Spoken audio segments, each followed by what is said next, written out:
Tonight we look at Roger Corman's ripoff of Star Wars Battle Beyond the Stars. With a $2 million budget, it made $13 million back at the box office, and it was directed by Jimmy T. Murakami, and the special effects were done by some bloke called, James Cameron, and it includes some classic B-movie actors and Robert Vaughn, who wishes he really wasn't there. Let's check out the trailer.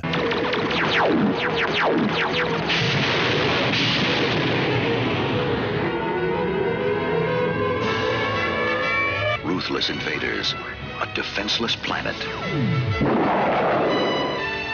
Battle beyond the stars.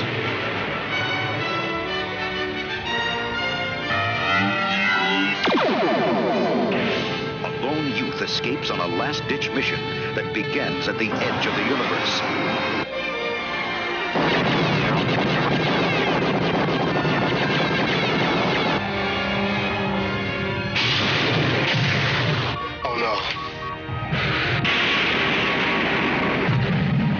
The story of a boy who finds more than he expected. Make them burn. And all he can handle. Does your species have kissing? Oh, yes. We have that. Try one.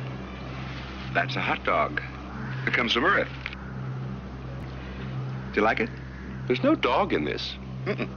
Soybean meal, niacin, dextrose, and sodium nitrate flavoring. That's what we call meat back home. Battle beyond the stars.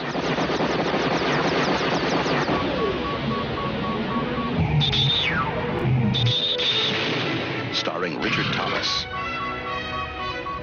George Papard, Robert Vaughn, John Saxon,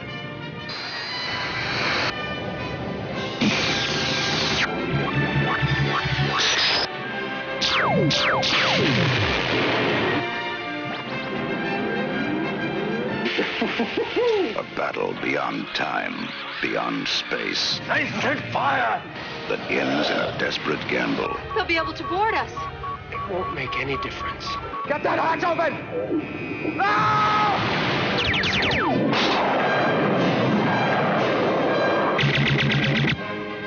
Battle beyond the stars.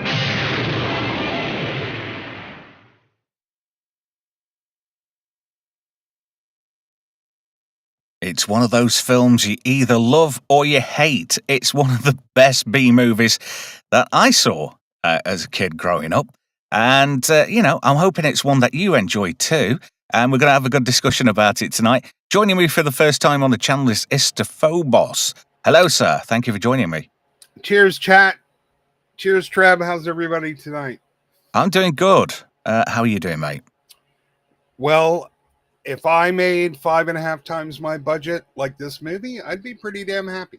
Yeah, for a $2 million budget, it made $11 million back, which is good going for a Roger Corman flick. Well, I'm a big fan of Raj, and I'm in the camp of loving this movie, so I'm really happy to be here to have a chance to talk about it. It's a great film. Also joining us tonight, it's a smoking ghost. Hello, Atom Gray. Thank you for joining me tonight. Hello. Oh, it's a pleasure to be back. Hopefully no technical difficulties today. Did you manage to iron all those out from Friday night? Yeah, looking crisp and smooth. I'm liking the look. I'm sure I've seen that picture before. Were you in Ghostbusters? Uncredited, yes. But the like Ron Jeremy. There. Ron Jeremy was in Ghostbusters uncredited too. Once you see him in that movie, you can never unsee him, which is bizarre. I did not know that. Yeah. Yeah, you have a look round. Google it, Ron Jeremy and Ghostbusters. Also, go on. Yeah, I have all of his films, so of course I have to have Ghostbusters. I'm a collector. Well, what you watch in the privacy of your own home is entirely your own business. Also joining the panel tonight, the one, the only Swappers. Hello, sir. How are we? Hello, Trev. Hello, everybody. Hello, chat. I'm looking forward to talking about this. It's been way too long since I even thought about this movie. So, well, you did getting this did ask to nostalgic do this vibe one. now. Can you remember a while back I said, "Oh, what should we do?" And you said "Space Tits with Handlebars," which is our affectionate name for this movie. That's all I know it as now. I don't remember it as its actual title anymore. Yeah, but the Corsair, Nell, she does look like Space Tits with Handlebars, which is very bizarre. Hello to everybody in the chat tonight. Thank you for joining us. And everybody else who's watching wherever you may be, on Rumble, on Twitch, or on X, or even on YouTube. Hello to Richard. Oh, sorry, Rickard. I'm not quite sure how to pronounce that, but we'll stick with Richard. This is Pulp. Also, Franco Walker. Hello, sir. How are you tonight? Titus and Nuns Chuff. You're there too. Destron Solar modding for us tonight. Also, Manuel Greel.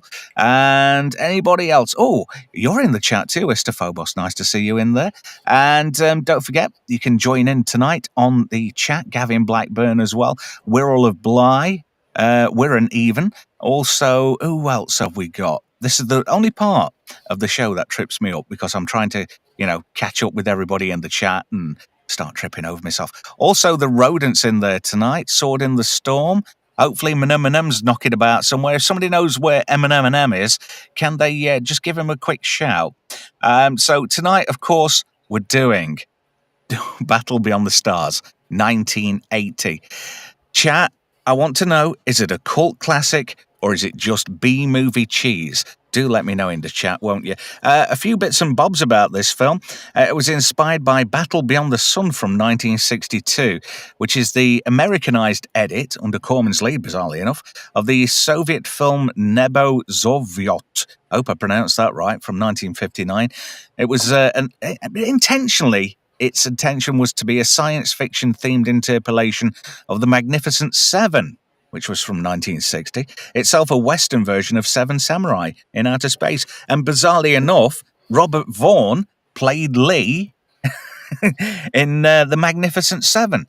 It's crazy. Art imitating life. Istophobos, what's your first memory of this flick? I remember being in the theater seeing this movie when it first came out. And I was still, I was raised on Star Trek. My dad loved sci-fi. I grew up reading sci-fi, watching it. And, after Star Wars, there was a huge thirst for science fiction movies. Like, I had the subscription to Starlog, and I knew all of them coming out. We didn't have internet back then. We didn't, we didn't, did we? The most exciting thing we had was CB. That was the internet's great granddad now. Yeah, we didn't even have BBSs at that point, which I ran a Star Trek BBS for a while when I got older. Yeah. Oh, brilliant. I remember those days. And the first thing I know, this movie is so excellently paced. Like, you never get bored. It's a tight, hour and 40 minutes. And there's just there is no dragging, there is no lull in the action. They don't waste any time. They didn't go to anybody who said no, we don't want to help you. Very efficient. And obviously, just like classic Doctor Who, it requires some imagination on the viewer's part to get through it. But man, I love this thing. I thought it was great. We saw it a couple of times in the theaters, and I remember one of the things I thought was, this is one of the few Roger Corman movies without tits in it, except if you count the Excuse me, it's breasts. It's a family channel for family people. Oh, my apologies. It's all right. I've already said that word once. No, twice now. Yeah, the only boobs in this movie is the spaceship. And when you have Sybil Danning, you're wasting an opportunity. Definitely. Atom, what was your first experience with this fantastic Roger Corman flick? Pretty similar to Ista's. I do remember sitting down for this in a theater, and then I also remember seeing it at a drive-in theater not long after that. So I bet that was a great experience. Did you have your hand in somebody's bucket of popcorn? Since then? Yeah. About this movie, it is unapologetic. It is what it is, and the only question I have is, why is Sybil Danning not in the boob ship? And John Boy, I think That would a have been so different much ship. better as a theme, wouldn't it? Sybil Danning in the boob ship.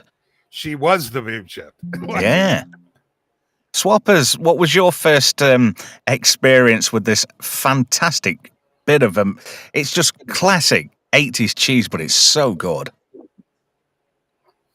Yeah, I remember. I think it was through school. I think someone recommended it to me. It was back when we first got a video recorder, and I was just grabbing anything really, or asking my parents to rent anything that vaguely looked like Star Wars, because you just wanted more of that kind of thing at the time.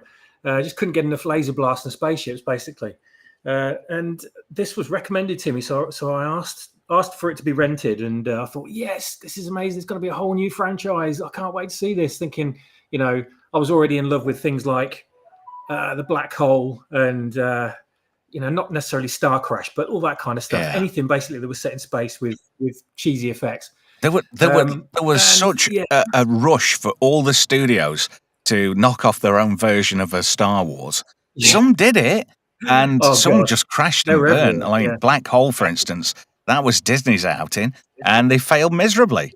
Ooh, Shapes of Things to Come. It did, I know, but I still absolutely loved it. But yeah, it's a great film. Fail, you're right.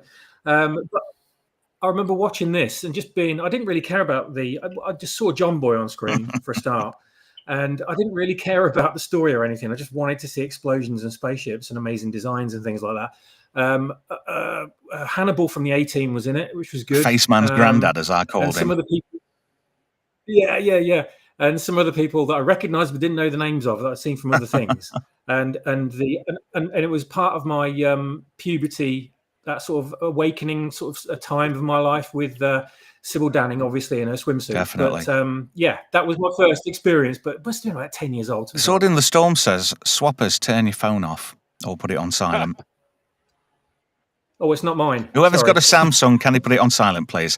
Hello to MC in the chat, Ash and Prism as well. Don't forget, get your friends in. Tell them all about us. We're reviewing one of the best cheesy films of the 80s. Our very own producer Brian's in the chat too to keep you all company. He'll be modding along with Destron Solar. Let's crack on with some slides, shall we? Oh, what a way to start. Just look at that. Absolutely amazing. That intro itself with the stars sort of like zooming in on themselves all the time. I thought that was a really nice touch. It's lovely. It's the hyperspace effect that they did not use, I'm assuming because of cost, in the actual movie, which was one of the disappointments, you can say. Definitely, yeah. It's just, when it starts, the James Horner score really sets the scene of this movie for me, because to say it was his third major score for a film, he did a really good job with this. And I noticed there's a lot of elements of Star Trek the Motion Picture, a lot of the cues used in this film. It's almost like James Horner went, Jerry Goldsmith did that. I'm going to pinch that, because I read an interesting fact a couple of days ago that James Horner was hanging around the recording for the motion picture's soundtrack. So he was basically in there taking ideas from Jerry Goldsmith. And everybody says, oh, yeah, it sounds very much like Star Trek 2. There are elements of this that do sound like Star Trek 2. Obviously, this score was written 2 years before that, but I think it shares more similarities with Star Trek 3, The Search for Spock. I don't know if anybody's noticed that. You might be right there, yeah. Right, let's crack on with some slides then. So this is the ship of Sador of the Malmori, played by John Saxon, rest in peace. Do you know what John Saxon's original name was before he chose his stage name? No. John Northumbria? No. Just a shot in the dark. It's far more flavorful than that. Carmine Orico was his birth name. I think that's got a kind of a ring to it, don't you? A little ethnic, don't you think? Yeah, he was Italian-American, so. This is the planet Akia. And does anybody know why it's called Akia? Because I assume it's named after Akira Kurosawa, who did The Seven Samurai. You are right. Give that man a shiny. Spot on. Yeah. Can we go back to the ship? I just wanted to There we go. point out how awesome that opening shot was. Very reminiscent of Star Wars, but Yeah, it You looks know- very much like a Star Destroyer in parts too.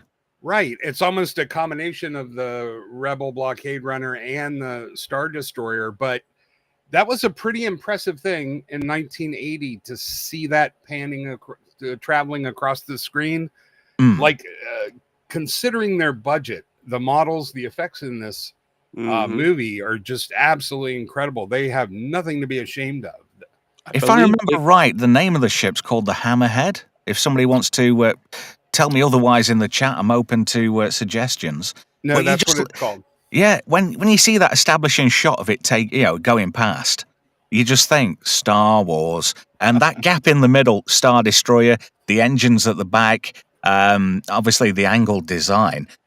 Blame James Cameron for all that, because he was the head of special effects and he was the art director, and it was his first pretty much major shout on this production. A young lady called Gail Ann Hurd, who was a producer for this movie, recommended him to Roger Corman. Strangely enough, another Aliens connection in this film. One of the carpenters on set was Bill Paxton, Hudson from Aliens Swappers. Yeah. No way. Seriously. Oh Yeah. my God. Yeah, wasn't Gail Hurd? She was Corman's assistant. She ended up going over and working with Cameron.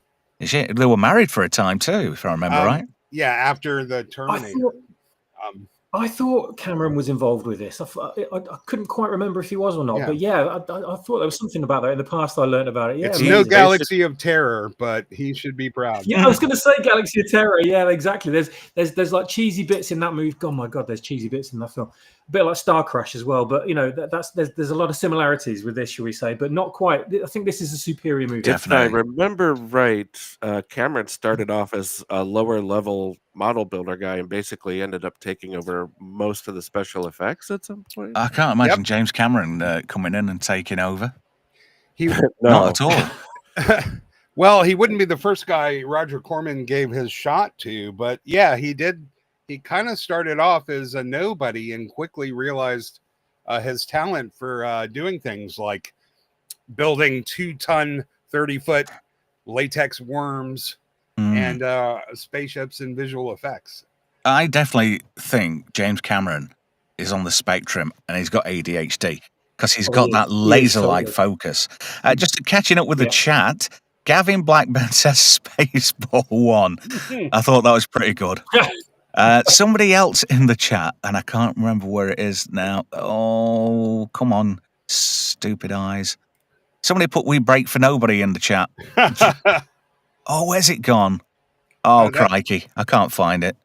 So that would be $7.3 million in today's money for this movie, which is how much cheaper than the 8-hour version remake of this movie, Rebel Moon? Oh, God, no. Don't even go there. Ashen Prism says, already looks and feels better than movies today, and I totally agree. Yep. The Rodent says, at Ashen Prism, can't beat practical effects, man. It's true. Oh, I found it. It was right there. Manuel Grill says, they also break for nobody. Yeah. Oh, they got to put a bumper sticker on that. Oh, what's this? Hello, Babs. Babs says, Gail Ann had put your phone on silent. Whoever's got a Samsung. I'm looking at you, Istafos. I don't have a Samsung. Is it you, Atom? I don't have a phone. Well, I don't know what's going off then, because it sure as hell ain't me. Gail Ann Hurd was already dating Cameron at the time. I read that as doing Cameron at the time. So she probably was doing Cameron at the time. Thanks for joining us, Babs. Rodent also adds, yeah, Cameron did a lot of effects and was such a presence on set that a producer thought he was the director. Oh, Sword in the Storm with a Star Trek reference. There are 6 lights! Beautiful. I like that. There are indeed 6 lights. Yes. I just want to point out, this movie has a B-movie budget, but other than that, this is not really a B-movie script. The actors are definitely not B-movie. The performances, I mean, everyone about this movie, they are all in. They are sincere. I was trying to decide earlier if this was camp, and I don't think it is. No, I don't. It's camp. it's earnest, it's serious without taking itself too seriously. But Yeah. man, the acting in this is great. And if you listen to the dialogue, as I said, compare this to Rebel Moon. It's not even. Rebel Moon's trash. Listen, this film is $7 million and a motion control camera short of being the next Star Wars. It pretty much was. It's a very small film with a lot of heart, and that's why I love it. There is And comedy in this. James Cameron did quite a lot with very little. He made use of what he'd got. In fact, apparently, at night times, James Cameron and a couple other people from the set used to go round McDonald's drive-thrus and raid the trash for Big Mac boxes and the like, and then spray them up and stick them on spaceship walls, just as set dressing. Yeah, gotta get it done, man.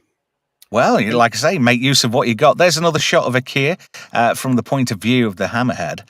And then this makes me laugh. Oh, looks like we've got a visitor. It's a weather satellite station over the planet Akir. Hello. Oh, guys. Yeah. How are you? Are you okay? And they don't get an answer. Sador just like, ping, cheesy laser blast sound effect. And then they're gone. And these two guys, the only camp thing about the film is that guy in the background. Hello there. Yeah. They're both He was great. a little bit. I thought it was one of the guys from the B-52s. I expected him going, I've got me a Chrysler. It's as big as a whale. So, yeah, they get quickly dispatched. But, oh, just look at that. For a $2 million budget, the set designs, especially the Hammerhead Bridge, are absolutely amazing.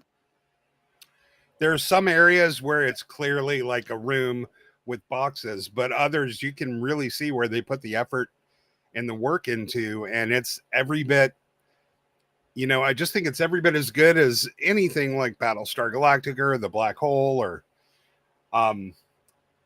the people who made this movie should be well and proud.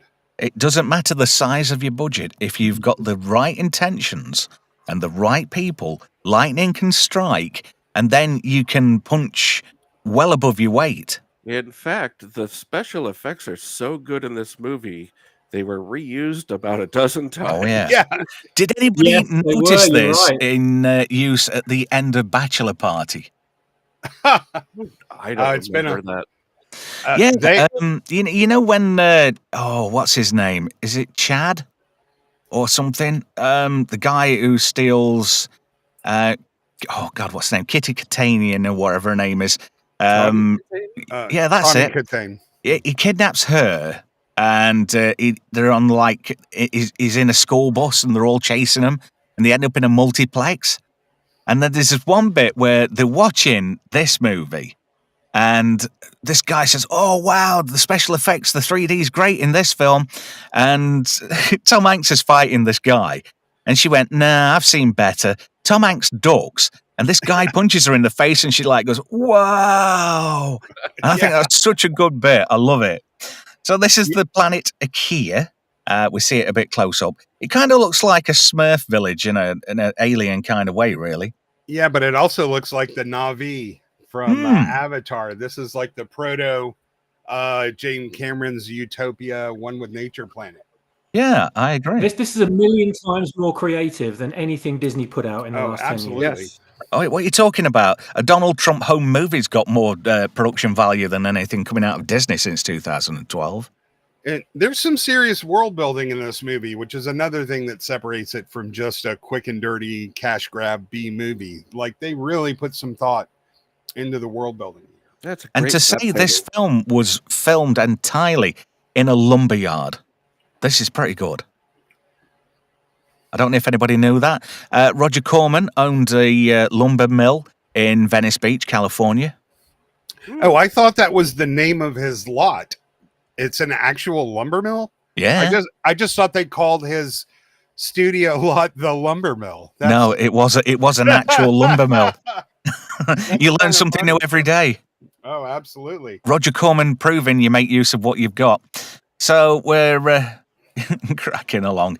The people of Akira are rudely awakened and totally scared by Sador of the Malmori, played by John Saxon. And there's a great bit where he's on like a dome. And look at that. He's got all his lackeys, which are all mutants. The Malmori are a race of mutants. Sador is the longest surviving one because he steals body parts from people. He doesn't care. That head, that's from somebody else. His arm, from somebody else. Remember Tembo? Sador's wearing his left foot. Yeah. Oh my god! Oh yeah, I remember that now. Oh my Great god, I forgot line. about all that. What was it? All his lackeys all seem to go to the same hairdressers. Yeah. by the looks of it. He's half Sauron, half Satan. Yeah. A lot of the names in this movie are clever too. Just again showing a lot more thought that was put into the story. It's well written, like you say, and it was only the third time out for oh crikey, I'll remember his name in a second. Oh, John Sayles, that was it. Oh yeah, He was Piranha. He was yes, and I can't remember the name of the other one. Oh crikey, it will come to me eventually, but it's not important right now. But John Sayles, he was new talent scooped up by Roger Corman. He got this good knack of like looking at people and going, yeah, you'd be good at doing that. And he'd drag people into the film industry, whether they liked it or not. Luckily for James Cameron, he was trying by hook or by crook to get into the movie industry, and he did it. And he got in there and made something of it. So yeah, Sador pops up on this dome. I am Sador of the Malmori. Your planet belongs to me. I can't do it. Comb over. Yeah. Did you know John Sayles has just decided to give up on being an author? Like he wanted to have a literary career. Yeah, and, Roger Corman talked him out of it, didn't he? And he scooped him up. Yeah, he did Piranha. He did 8 Men Out, Lone Star, The Sunshine State. Again, it just shows Cameron's talent for spotting new emerging talent in other people. It's crazy. I like this as well because Sador, this is a bit of a setup because Sador says, I will return in your, is it your planet's red giant, and I'll be back in 7 risings. 7 risings or rotations. So they've got 7 days to do something about Sador. No sense, but we'll buy it. You know, Yeah. Why not just blast them now? I don't know. So on this planet, there's a guy who looks just like John Boy from the Waltons. He had to give him time to grow wheat. That's why he's coming back in 7. Hey, do you know the guy on the right? Yeah. Justin from Babylon 5. It is. Representative of the shadows. It's Jeff Corey. Yeah, he's been in a million things. He was also very prominent at voicing anime dubs, US anime dubs in the 80s. Wow. Ever see Fist of the North Star? Yeah, of course. He's the narrator at the intro. Wow. Yeah. No way. I'll tell you what, you know Ken of Fist of the North Star? Do you know who voiced him? Mm-hmm. I don't remember. John Vickery, who played Neroon in Babylon 5. Oh. That's right. Oh my god. That's Small world. Yeah. John Vickery made several appearances. He came back as an Earth Force, sort of like a spy of the state. You know, when President Clark was trying to take over the entire Earth Alliance? And he came to Babylon 5, and you got to see John Vickery, how he looks normally without any prosthetics or makeup on. I hate to say this and lower the tone of the show, but I'd do Shad's sister. And that blonde's kind of cute too. I thought that was Barbara Crampton for a second. I don't know. Yeah. Judy Robinson from Lost in Space is also in this movie, and I would be... Allegedly, one of the shooting victims of Sador is a very young Kathy Griffin. I don't know how true that is, whether it's an urban legend or what. I can only hope so. Well, she didn't get shot for real, did she? I noticed later in the film, if you notice when Saint Exmin is talking to the people of Ikea, when Jeff Corey comes out of his hut, he is looking at Sybil Danning's arse.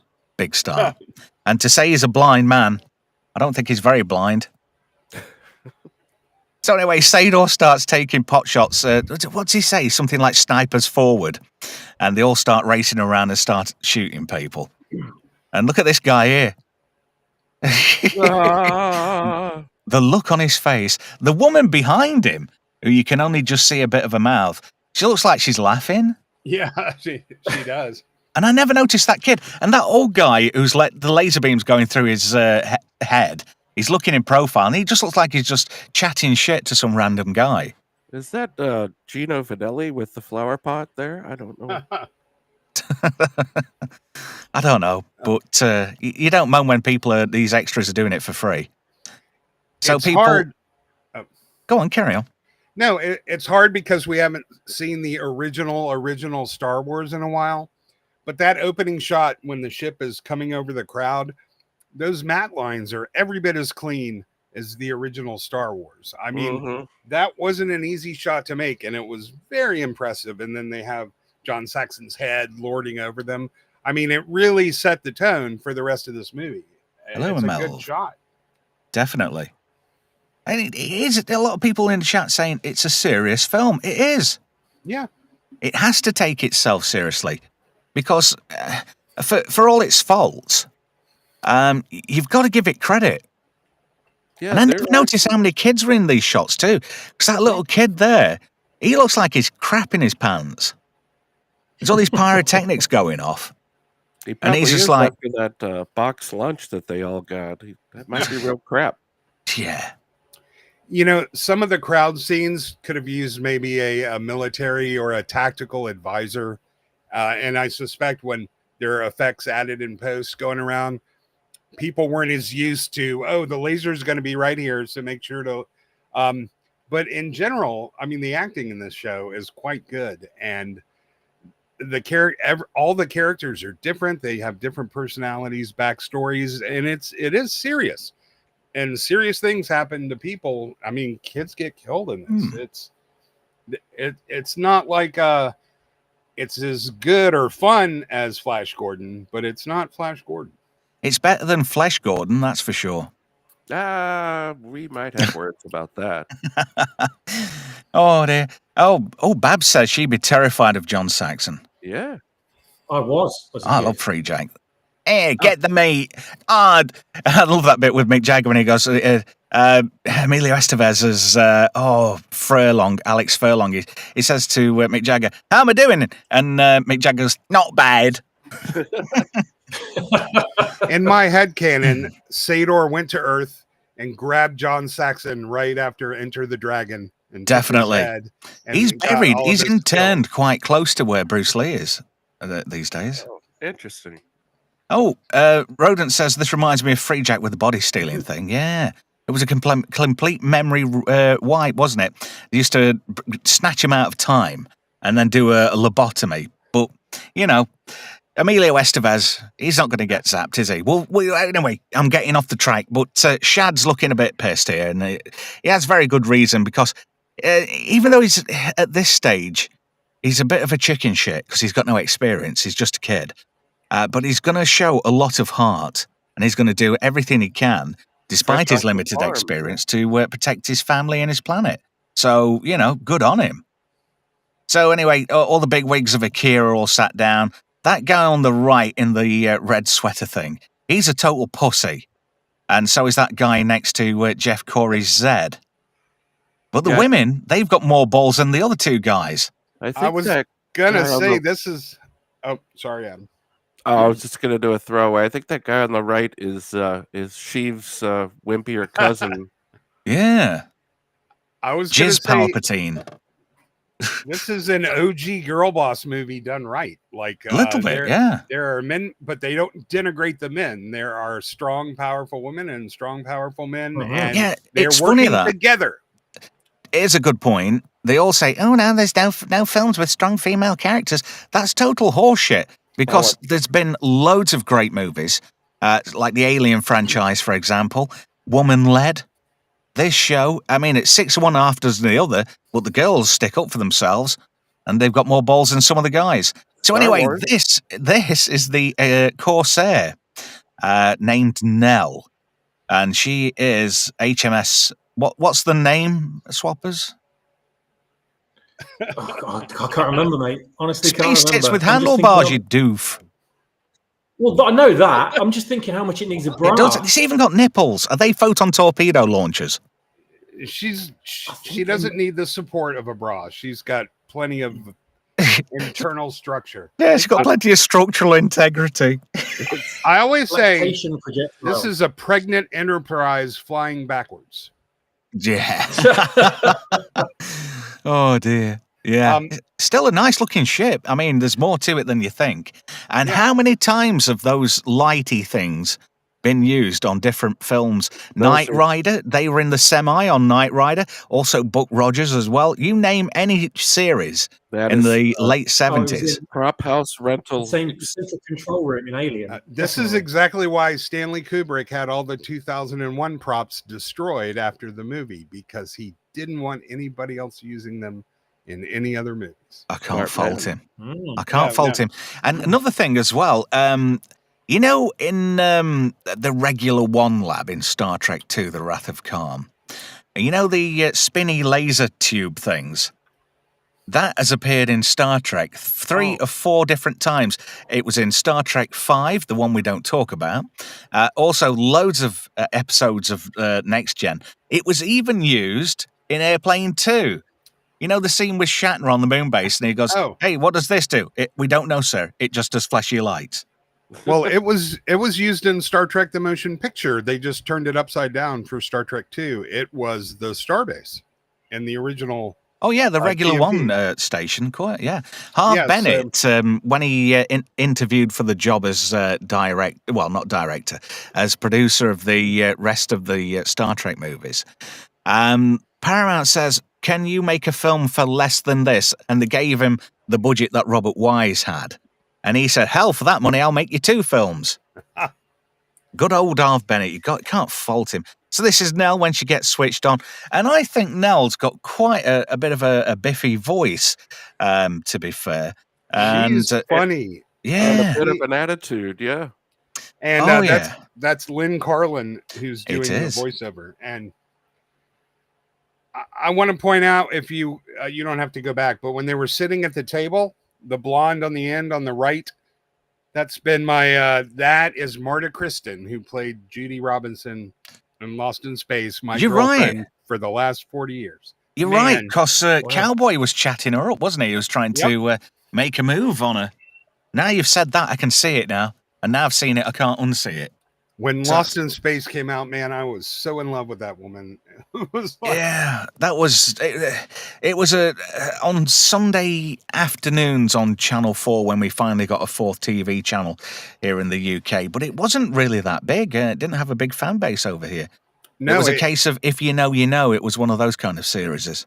In the States, it was the replacement on NBC for Star Trek. So really, a lot of people went in already hating it, because this is what we had to give up TOS for. Although it wasn't called TOS back then, obviously. I only hated Professor Smith. Yeah. He was like a campier, more evil version of Roddy McDowell. Yeah. Rodent says, credit where credit's due. Star Wars was a joke until John Williams came aboard and changed the movie. I agree with that, to be fair. Did I not say that very thing to you in the green room? I think, everybody says it. You know, John Williams' score made Star Wars what it is. Absolutely. So this is I'd hate to say a back-end shot of Nell, but that's a back-end shot of Nell. So Shad is tasked with finding mercenaries to help protect the planet Akir from Sador of the Malmori. Sador's left a drone ship behind with Tembo and... I forgot his name now, and I mentioned it earlier. Oh, goodness. It'll come to me. Also recognizable, like if you're of a certain age, you're going to recognize every single person in this movie. It's crazy. And every single model. It's Kalo and Tembo, that's it. I just looked it up on IMDb. Well, these guys are a piece of nasty, horrible mutants, and we'll find out why a little bit later on. But they're left behind to keep a watch over Akir, because in 7 more rotations, Sador's coming back. And I like that. That is like the center console of the Enterprise. Mm. Very reminiscent. And there's the Corsair on the scanner. Oh, yeah. So I love that shit. I love that design. You just like it because it looks like a pair of jogs.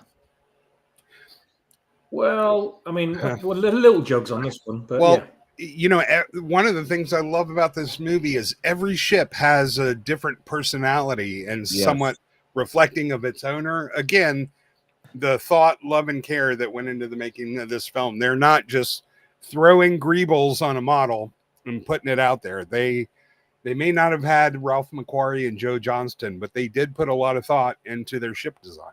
They did. David Udall, who did the sound design for this film, gave every ship a unique signature sound. So, like for instance, Gelt ship, that's based on a dragster. And you can tell really when you listen to it. They're using the Star Trek phaser noise, and I think it's when they first boot up Nell's engines. It's the There's a lot of reused sound effects in this film, as it was the custom at that time. I noticed there's some of the Universal library. There's even a few Star Wars sound effects in this film too. Don't worry, I don't think Lucasfilm noticed. So anyway, Nell manages to break orbit and get away from these guys. And Shad's first mission is to go and find Dr. Hephaestus, who's one of Zed's former colleagues. There is a prequel comic. Is it Battle Before the Stars or something like that? I remember reading it online years ago. So there is a prequel set 30 years before this. We'll have to look So for the mythologically challenged, Hephaestus is the Greek name of the Roman god Vulcan, who was crippled and ran the Forge of the Gods. Mm-hmm. Swappers, it's Battle Amongst the Stars. I've just looked it up. I knew there was one somewhere. It is available online as a PDF. So if I find that link, I'll let you know. But when Shad's approaching the ship, we get a bit of a flyby, and the music sounds very reminiscent of the Enterprise going through the Vija ship in the motion picture. Don't know if anybody ever noticed that. No. Yeah, if you listen to the score of the Enterprise, when it's coming up to, when it's like you've got those big views and they're like 1,000 kilometers above and they're going through that cloud and then they start traversing through the ship. It's that score there. So like I say, James Horner ripping off Jerry Goldsmith. I'm overdue to go back and visit the motion picture, so... Yeah, especially, do you want the director's cut? Oh, Okay. they just did a 4K. Sorry for interrupting. They That's just did a fine. 4K remaster that is one of the best looking 4Ks. I saw some available. still comparisons. Yeah, I'm overdue to see it again. Well, I think it's safe to say the soundtrack to this movie is very hornery. It's very horny. But it's weird to listen to it now after, grown up, seen a lot of movies. Like at the time, I didn't know who James Horner was. But, after 20 years of listening to, Wrath of Khan, and you come back and, yeah, man, it's like, it's a Star Trek soundtrack, and I'm totally cool with that. I think Search for Spock is very underrated as a soundtrack. Yes, I know it's loosely based on Wrath of Khan, but he did change quite a few cues in that film. And if you notice, James Horner's style was pretty much the same until Aliens. And fair enough, there are a few aspects of Aliens what sound a bit like Star Trek 2, but he really changed things when he did the soundtrack to Commando. Yeah, he has a very military naval style that really suits films like this and Star Trek and Alien. Did you say naval? Because rumor has it he was quite into seamen, able-bodied seamen. So Shad looking very young. I did say naval. And there's a bit of a callback to Blake 7 here. There's an episode, it's episode 7 of series 1 called Redemption, and the people who built the Liberator claim it back. And that looks like the system's space station. I don't know if you remember that, Swappers. Did you see that? I did. It's funny you should say Blake 7, actually, because I was thinking that Nell reminds me a little bit of yeah. Zen. Now you've said it. And the way she's visualized in that orb thing. Yeah, very much. Yeah, wow. You got me there. So anyway, Shad's parking up the tits. I wonder how it lands because she looks kind of top heavy. Take a load off God. now. She lands. She lands exactly like how Dolly Parton flops on the bed. She's got It'd be built-in great shock if the docking absorbers. clamps. You would, I can just imagine the docking clamps, two giant mechanical pairs of hands that cool. like, Yeah, cup they're them as cupping. They've got a nice cupping action. Don't worry, you won't tip over. So this is Nanelia. She's Dr. Hephaestus's daughter, and she's working on some androids. That one sings, and it's really annoying. That was one of the few aspects of the film which really did irk me a little bit, because it just sounded, I don't know, it's like it tried too hard, but that's just me. Shad gets greeted by this hover car, which kind of reminded me a bit like the hover transports in on the Cygnus in Black Hole. Yeah, and the ones Yeah. in Silent Running. So anyway, it clamps onto Shad, and he looks like the kind of man who realised he was in the Waltons once. Yeah, it's funny that, because he was still doing the Waltons while he was making this film, wasn't he? If I remember right. Anybody know when the Waltons finished? I remember watching it well into the 80s. I remember making a lot of fun about the show, but he actually can act, and He can. He does so. I think he was channeling a little bit of Luke Skywalker's, naivety. Yeah, he's got that innocence about him, hasn't he? But he also has a His little bit gravitas. of Han Solo swagger in there. Yeah. His gravitas really does carry the movie a lot. doesn't it? Richard Thomas, interestingly enough, he was in one episode of The Outer Limits, and he was fantastic in that. Did you ever see that, where he invented some nanites? Yeah. Oh, God. And it kept adjusting his body. He was trying to experimentally drown himself, and the nanites gave him gills and stuff like that. Oh, I remember that one. Yeah, ended really nasty. Yeah, he got his didn't it? I wife remember that pregnant, and she was having a baby filled with these nanites. He It's was still a great also- concept. Go on. Yeah, he was also in a Stephen King movie, an adaptation. It was an anthology movie. I can't remember the. I'll have to look if someone in chat can look it up. So he's did some pretty horrible stuff, and he was in. I think it was 4 different stories, and he was in the 4th one, and that one was also pretty horrible. Yeah. Oh, and then later on, he was on a miniseries of Stephen King's It. So he's been in more than one. Yeah. I mean, he's underrated remember him being actor, in it, I yeah. think. Yeah. But because of the time, all we ever did was make fun of the Waltons until Melissa Gilbert grew up and got on Babylon 5, and then it was like 1 everywhere. Yeah, she was John Sheridan's wife, and in real life for a time, wasn't she? If I remember right. Oh, I think MC's got a point here. I would happily watch a remake of the Waltons if it had spaceships Yeah. and lasers. Let me just stick that up on the screen before I forget. Is this not it? There we go. That's the one.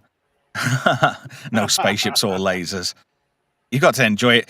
This is Nanelia, played by Darlan Flugel, who sadly passed away at 56. She had early onset Alzheimer's. She was good in this, I thought. Yeah. She wasn't quite Princess Leia, but she wasn't supposed to be.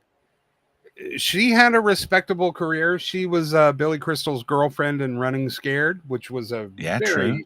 underrated movie. Just, kind of humorous cop drama kind of thing.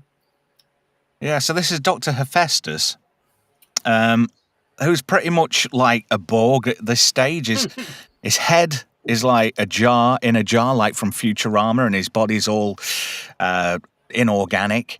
And he basically tells Shad, forms prey on other forms. It is the way of the universe. And he basically says, it's pointless going back to Ikea. You're stopping here, and you're going to poke my daughter. What? I want grandkids, damn it.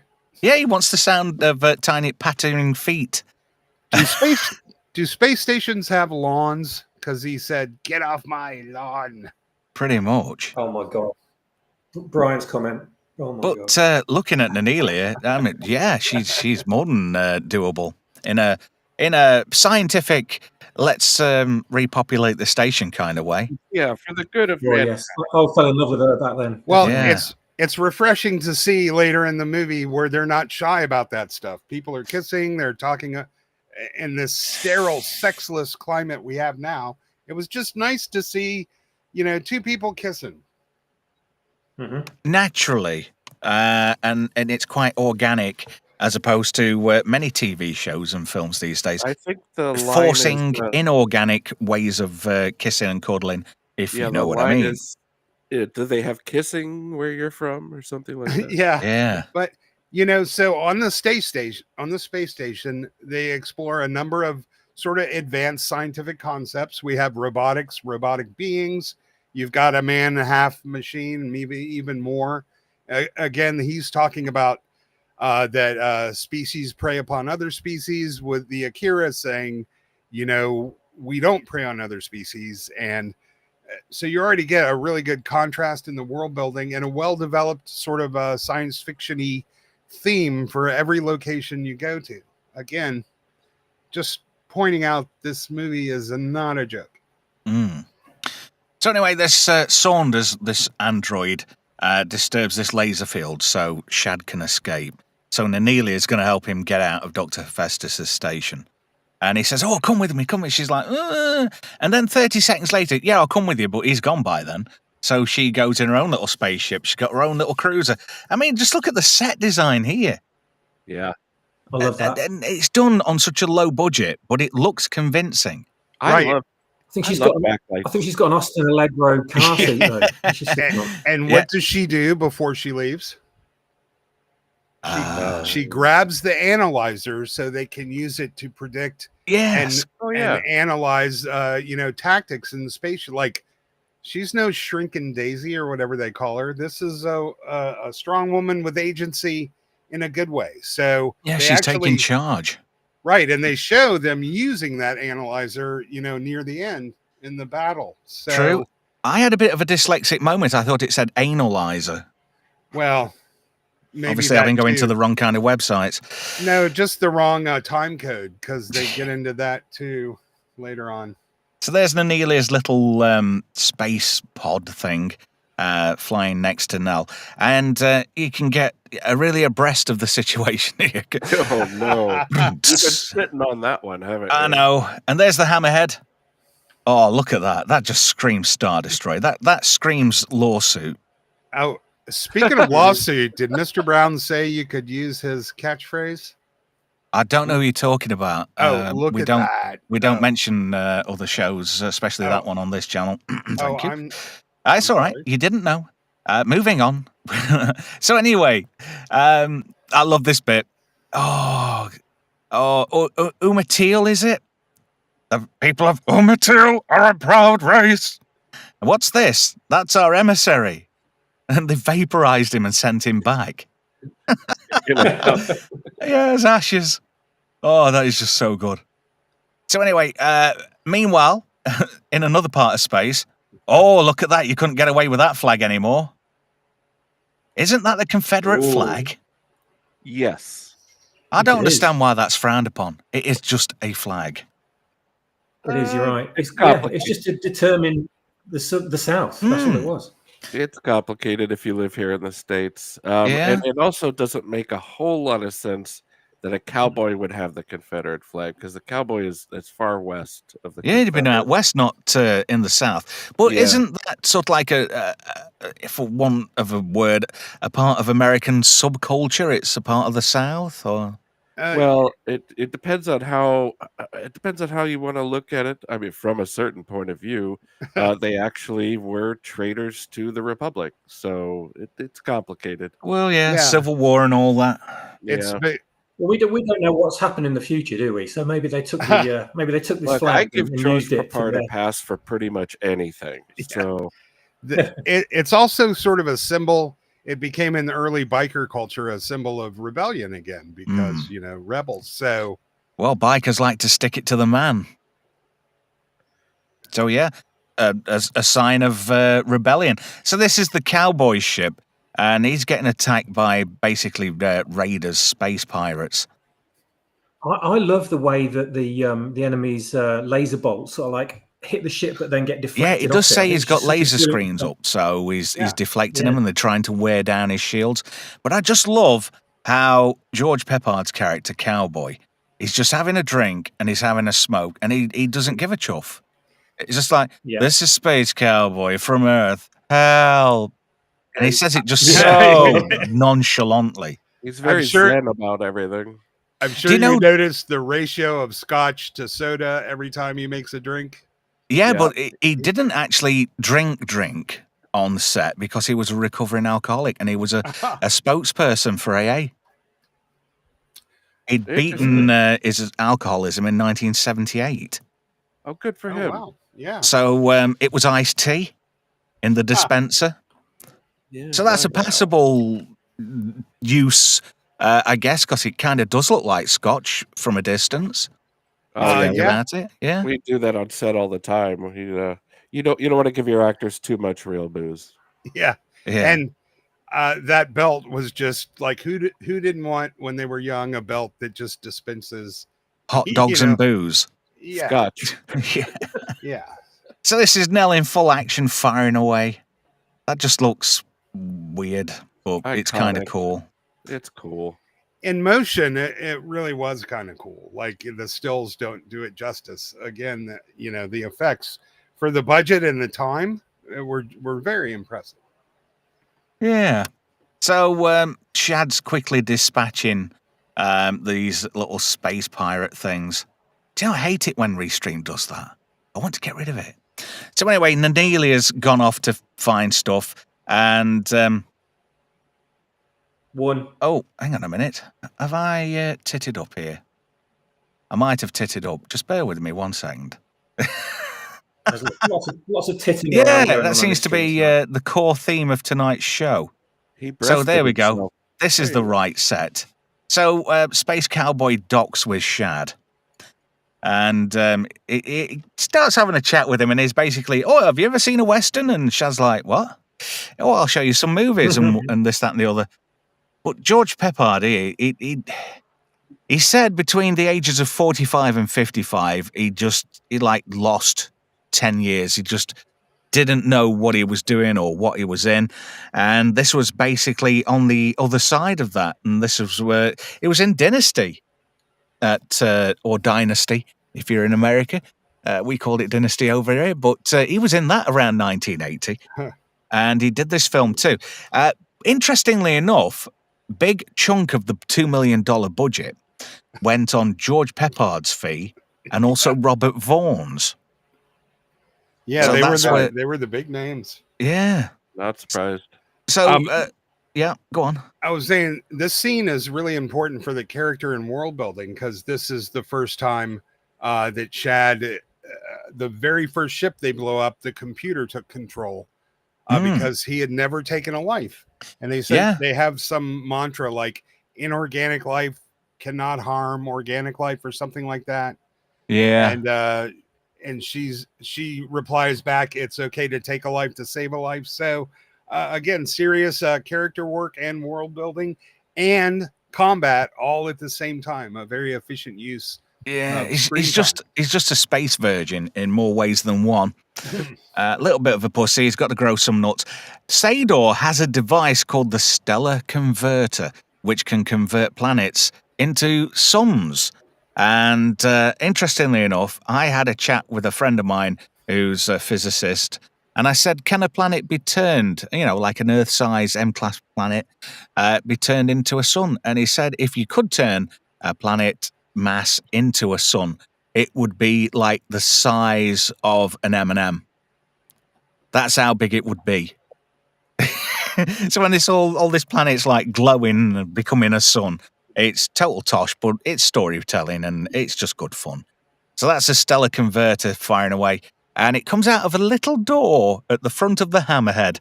And that's the only time this ship lowers its shields around that hatch. That might become important a little bit later on. So this is Umatille. And that was Umatille. It's now a sun. Luckily for Shad, though, he sees this take place. Look how young Richard Thomas looks there, though. Are you saying that this movie actually sets some things up to It pay does. off later? Like, Oh, no, yes. no, we don't do that. We just bring it out when it's time to resolve the plot. He I looks see. like a baby Manuel there. Grill says, and I like this. This is kind of good. Size of a manum. Speaking of which, where is manum these days? I think he's fell out with me, but hey ho. So yeah, Shad looks on, but it's good news. Yes, don't despair, dear, as Willy Wonka would say. Nil desperandum, my dear. Cowboy says, you're in luck. He says, I've got 4,000 of these turbo lasers and 5,000 of these grenades. They Yep. were for Uma Teal. They're all bought and paid for. I tell you what, I'll take them to your planet and show you people how to use them. He's a reluctant fighter, is Cowboy. Trev, how old do you think Richard Thomas is when they filmed this? He's 74 now. So I would say 23. No, he was 29. Really? He Wow. looks 23. That's why I asked. I thought he actually looks 19. Baby He does. eyes. He looks a hell of a lot younger. Yeah. So good genes. I get clean living. He still looks quite young for 74. I mean, he's 74 for Christ's sake. Where did that time go? John Boy is geriatric John Boy now. He's not so much of a boy. Oh, we've summoned Banamana. Hey, here Oh, he is. Manum. Da, da, da, da, da. Thank you for joining us. I thought you got the hump on with me, but never mind. Hey, Nanelia's ship gets attacked by like a swarm from Star Trek. You know the creature that was attracted by blood who Kirk had got a grudge with? Yeah. The hemoglobin entity. It's very much like that, I thought. You know, So, Thomas looks a lot like Will Wheaton if he hadn't have mutated into something weird. yeah, he does, doesn't he? Yeah. Something happened to Will, and I think, I don't know. Well, some apparently kind of- bad things happened to Will Wheaton. We'll not go down that dark alley. Yeah. But that's Oh, rather okay. unfortunate for the chap, and I wouldn't wish it on anybody. But Naneli is under attack from the hemoglobin monster, we'll call it for now. I And like it's this ship a lot. Yeah, and gets swiftly dispatched by this ship in the Lambda Zone. Very important, this. So this ship dispatches this alien, and it takes her on board. And then we're introduced to Cayman of the Lambda Zone. Oh, I thought you were going to say we're introduced to the harness. Well, yeah, there is that. Those two Is little there? creatures to the left are the Kelvin, which keep Cayman warm on planets. Yeah. It also reminded me of the Binars from the Next Gen. Mm-hmm. Oh, and They're that's literally mobile reptile lamps. yeah, and that's Yeah. his Kopek in the background. It basically is his meat slave. You're about to face the honor of being digested by a zyme. I love how he just explains it all like, yeah, this is what's going to happen. You're a pretty lass and all that, but I'm going to eat you. He looks a bit little like the bloke who played Hercules. Yeah, the lizard Yeah, guy looks a Kevin lot Sorbo. Like, Yeah, doesn't he? He's that's it. sorta- Yeah, Kevin The Sorbo. actor's name's actually Steve Davis, and it's nothing to do with snooker. It's Kopeg. That's just his name. It's he's just like I say, he does good stuff, and it's lucky he's got that spear because it might come in useful a little bit later on. Meanwhile, Shad gets chased by this weirdy looking spaceship. The sound effect for this spaceship was designed using a choir from a choir group in California somewhere. So Shad gets taken aboard this ship. And he's like, okay, what's the wise idea? He's like, I'm pretending to be hard and like I don't really care. But he's actually crapping his pants at this point. So then we're introduced to the Nester, and they've got mind powers, and they take over his hand and start taking over. And if you look very closely, hang on a minute, that's Dr. Silverman from the Terminator. It's Earl Bowen. Yes. There's no dog in this, which is a good line from a little bit later on. Yeah, here's our real comic relief on the show. It's, Yeah, they're Yeah. a race of bored aliens, and they send clones of themselves because they share a shared consciousness called the Nester, and they go out to experience things. So they're totally disposable people in their society. They're so bored they go out and seek any experience just to try and liven things up a little bit. well, and they send it back to the hive mind because Mm. their Yeah. whole race is connected. So Yeah, it's Yeah. like losing a finger. There was a similar effect on this ship, both visual and audio, oral, a year earlier. Can you think of? In Battlestar Galactica, there was an Yes, the episode with Angels. with Patrick McNee.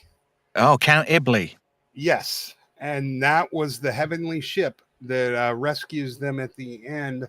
Had the same glowy thing. They also integrated a choir into the sound effects. Yeah. Yeah, because Apollo gets killed by Count Ibley, and because he was murdered unjustly by Ibley, they bring him back to life.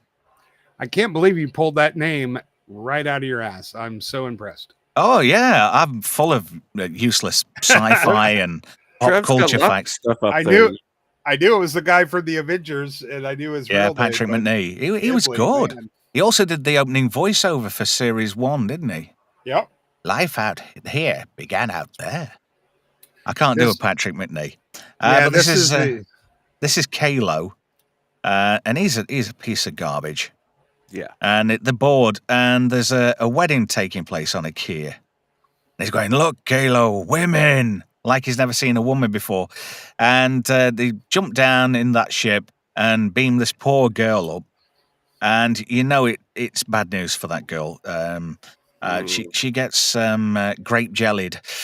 We will not go any further. We don't want to elaborate on that. So I can't remember. This is the something or other cluster where there's a planet of mercenaries, and Shad goes there on Zed's word to go and find some people and hire them as mercenaries. So it is like this dial-a date. This is dead funny. There's all these quite attractive, pretty space hookers. It's who've a probably good bit. Yeah, they've probably got space aids too. I hope Shad's got Wow. protection. And then when he picks one and clicks the button, it's like an emaciated old creature. It's quite freaky. It's quite scary in a way. So anyway, here we go. This is Yay. Gelt, played by Robert Vaughn, who did this as a cash grab. And he took a big chunk out of the budget, just like George Peppard did. But he's just so, I hate to swear, but he's so fucking bored in this film. Whether that's the way he portrayed the character, but Robert Vaughn just looks bored. But he's also very Opinions? cool. He's very cool. He's no Napoleon Solo in this, I'm afraid. No, he's a very world-weary, burned-out mercenary who has nothing to live for and nowhere to go. No family, no friends. like a retired pirate. Yeah, but if you had to eat serpent 7 days a week, you'd be like that too. I don't know. Kim Kardashian seems fairly happy. Ooh, controversial. That reminds me of that bit from Parks and Recreations, the outtake with Chris Pratt. Oh, everyone likes a good comeback story. Seabiscuit, the Mighty Ducks. Oh, I think Kim Kardashian, I think she gets coming back. I just think that's a great blooper. Oh, God. Oh, what's his name? Is it Offerman who plays Ron? Oh, yeah, Nick Offerman. That's it. And he just cracks up. And to see him crack up is just, it's gold. Because Ron hardly laughs in Parks and Recreation. No, but he's responsible for many of the audience. He is. Laughs. Great character. Underrated actor too, although I wasn't particularly impressed with his character in The Last of Us. Yeah, we want him to be a little more like he was in Parks and Rec. Yeah, that's how he's a closet carpenter. He does it in his spare time. He's got his own lumber mill as well, strangely enough. we have a theme. He was, back when the show was being filmed, he actually, it was safer to come out. I think he's a relatively conservative fellow. He's just basically having to sing the song for the mob these days. But I think he actually shares a lot of the original Ron's values. But Yeah. nobody can act. They're not allowed to be themselves like that anymore. Yeah, when you're in a world where everybody's drinking the Kool-Aid, sometimes you have to pretend to drink the Kool-Aid just to bring a paycheck in, I think. The more I look at that chair, the more I want it. I remember an interview where he came out and said he was staunchly libertarian and believed, that the government doesn't belong in a lot of places where it is. So Yeah. I've got to the point in my life where everybody's an arsehole until proven innocent. That's just me. So Gelt agrees to join the merry band that Shad's gathering up. And he says he'll do it for a meal and a place to stay, somewhere to just get some restful peace, because he has to sleep with his back to the wall and one eye open. It's a bit like falling asleep in a gay bar by mistake. I liked his line delivery there. He's like, sorry to bother you. He starts to walk away and he's like, wait, your offer is not without appeal to me. And yeah, he didn't exactly, I wouldn't say he exactly phoned it in, but when you're Robert Vaughn, you get to rely on a built-in cool factor as well. Yeah, you do. So anyway, Shad's challenged by a little micro fighter, and it turns out it's Saint X-Men of the Valkyrie, a race that go out and just pick fights, and she's basically like a sex Klingon in this movie. Yeah, he's watching pay-per-view now. And we'll catch up with more of this in just a moment. It's time to take a bit of a commercial break right now, and we'll be back in just a moment after these words.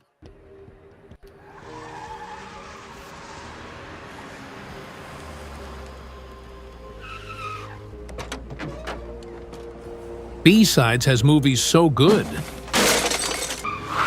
it makes you want to kick your TV. Oh dear, I absolutely love B-Sides. Big fan of the show. And we've got one of the stars of the show with us tonight on stream, the one, the only Atom Gray. Any tidbits to divulge about this Friday's show? Yes, and once again, thank you. We're going to watch Red Planet Mars from 1952, which is a very interesting little B movie. There's a couple of different radio outposts that start receiving messages from Mars, and they believe it's God. So don't miss that. Will the otter be back? Is he well? Do you know? Yes, he is well, and he won't be my friend. I keep reaching out to him, and he just ignores me. Well, have you tried taking your pants off and sending photos? It's not that kind of show. Moving on back to the presentation. It's interesting you said she's a sex Klingon, because I don't know if it's Ursa or Bator has a very similar setup on her costume with the she does upper body pointing, and she's very much like a Klingon.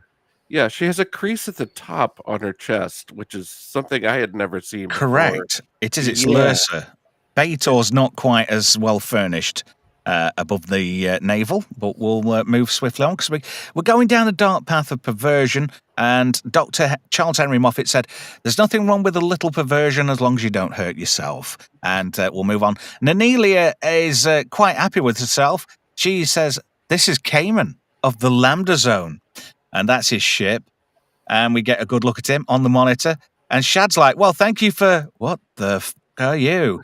He looks like the baby from V, the original series. Oh, yeah, he does. Yeah. He does, doesn't he? Is your mum's name Robin by any chance? So, yeah, Shad's like, what the fudge? And then a ship comes creeping in at the back. Cowboy says, oh, it looks like we've got company. And Shad says, do you want your name used? And he says, it's all right. And Space Cowboy says, I'm Space Cowboy, Gelt. I'm from Earth. Ever heard of it? I was born in space. And that's just such a cool line. And his ship's the coolest. Because, fair enough, it's a covered pair of handlebars, but he's got a leather bucket seat and the sound deadening material, and he's got a couple of flashing lights behind him. It's all very muted. There's no sort of jazzy Christmas lights around either. It's like it's just straight to business. It's just that ship's got one purpose, and that's like covertness and taking people down. It does look a cool bastard, though. I've got to admit it. Yeah. His ship looks a bit, reminds me of what a spaceship version of the old RAF Vulcan. It does a bit, yes, doesn't it? Apart from that grill on the front. A little bit of hummingbird in her, the way her ship flits and flickers around. Yeah, that's probably some kind of toy used for, we'll move swiftly on. That's St. X-Men ship, by the way, if you didn't know. And here she is, Sybil Danning. She's got some cuppage there, obviously some docking clamps. holding her abreast. And some stirrups, I'd imagine, just out of frame. Yeah. And she's just a total perv all the way through this. There is a relationship between lambda and reptiles. There's a snake called the Trimorphidon lambda. By the I thought you were way, going to say Trilams there. Hey, let's go Revenge of the Nerds. we can do that too, but So we're getting a good gathering of mercenaries. We've got Gelt, we've got Space Cowboy, Nestor, and obviously Nell. And George Peppard's like, nice to meet you, Nestor. They're like, ooh, we're all very friendly. Shangri-La. Where I just can't. It's Dr. Silverman from the Terminator. That's all I get in my head. I just can't take Earl Bowen seriously. I like how the LEDs on the console there aren't even drilled in a straight line. It's just get it done. Yeah. Yeah. LEDs were new back in that era. Well, drill bits weren't, but yeah. No. Well, they probably bought all the stuff from Radio Shack. Yep. So that explains it, why it's a bit skew. So all the mercenaries go to IKEA and they land there. And, just before they do, Tembo and Kalo start cacking it. And it's like, there's ships, 1, 2, 3. They start counting them up and they start making a run for it. And Gelt's like, it's all right, I'll get him. And that ship, it just looks like a mean bastard, doesn't it? Yeah, I love it. Oh, wow. That does look, it kind of reminds me of something and I can't place it. Like a manta ray. It's got a very Cylon feel to it, hasn't it? Yeah. It looks like something that's going to kill you. Yeah. Yeah. You don't want to see that when you're circling a black hole, do you? No. No, I want to see Sybil Danning when I do that. Well, you never know. She might be around Uranus somewhere, floating around. But Robert Vaughn he's just so cool in this. Yeah, fair enough. Like I was saying, he looks bored, but he has got the air of mystique. I didn't really realize it before, but when you sort of put it in order like this, a lot of these, a lot of the people that join the club here just have nothing to lose. Yeah. Yeah. Well, it's a desperate fight, and I suppose that's kind of an analogy for it too. You know, Sybil Danning's got something to prove because she has to get into a fight to become like a full-fledged warrior or something like that. But everyone else is kind of like, whatever. An interesting fact for you, swappers, before we go any further. Did you know Sybil Danning had more prick than the dartboard from Bullseye? Wow. Yes. So anyway, Kalo and Tembo start making a run for it. Gelt's having none of it.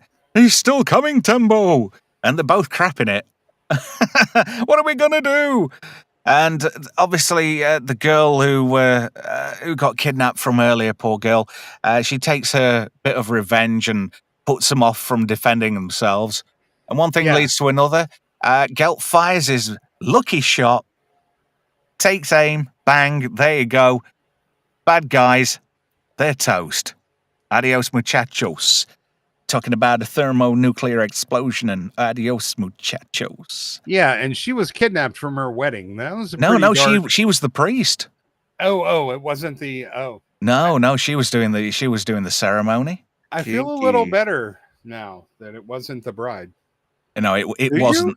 It wasn't the bride. I don't know. Just seemed it's still not good with the priest. I don't know, but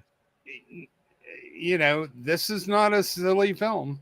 The only thing this film's missing is Anthony Hopkins voicing some kind of robot character. Oh no! Hang on, wait, no. I think that's been done.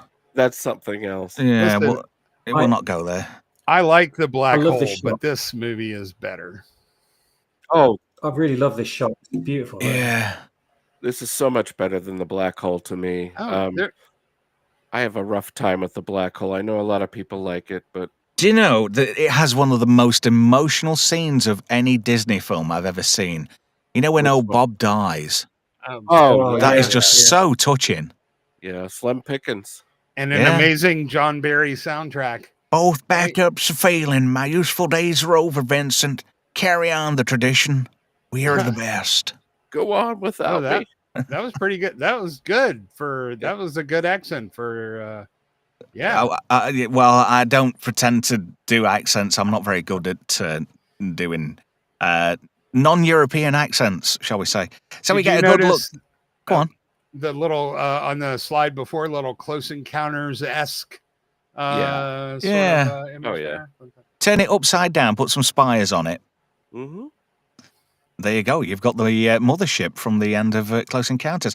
Oh, now you've said Judy. I can't get that vision out of my head now.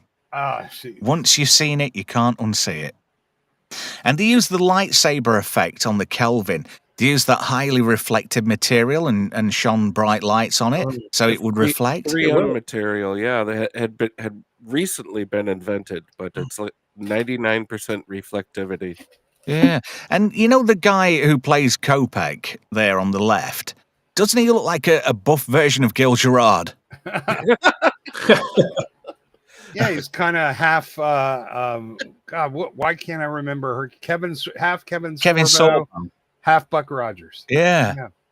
Oh, what a show! I think one day we might actually cover the theatrical release of the pilot for Buck Rogers.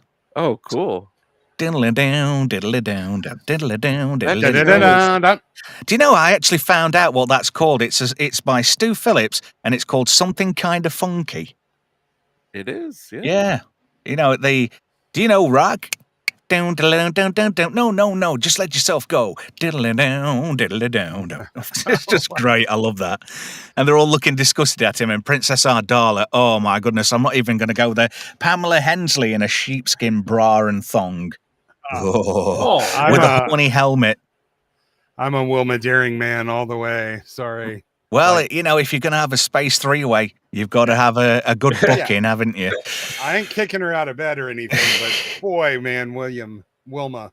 Buck Rogers was so much kinkier when I went back and watched it as an adult.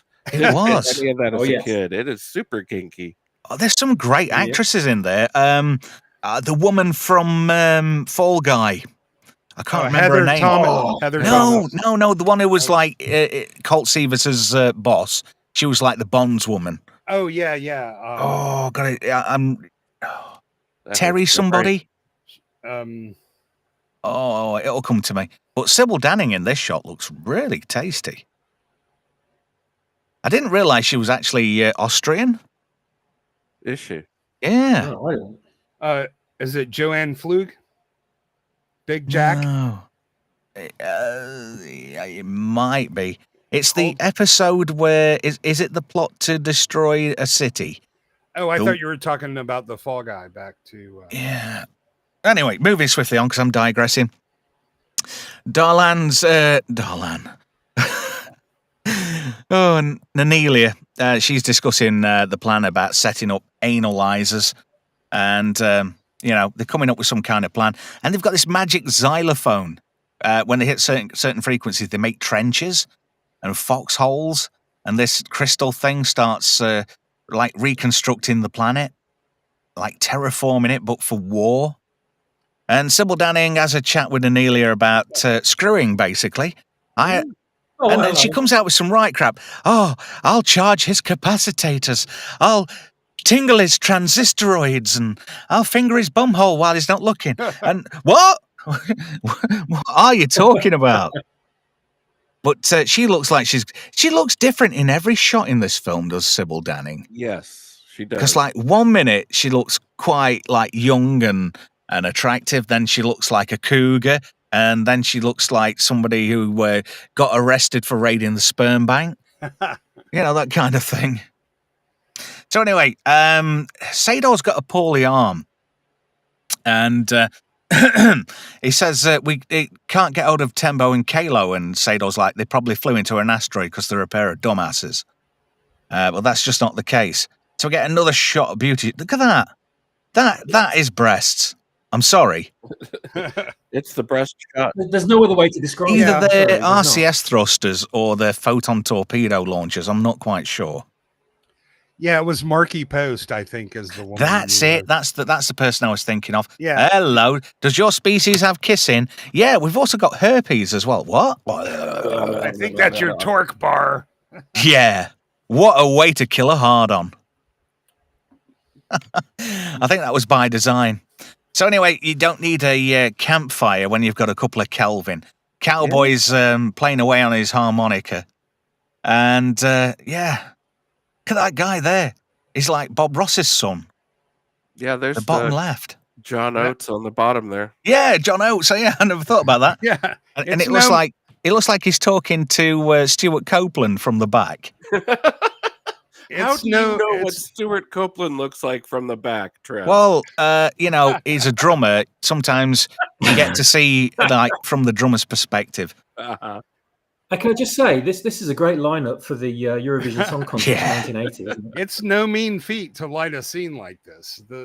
No, because it has to be low enough to not be oversaturated, but be bright enough.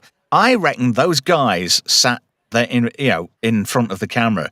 They might have some lights projecting against the Kelvin, so it's not overlit from behind. I wonder how they did this. This is a great still, Trev. I wonder if Thank they you to used producer Brian.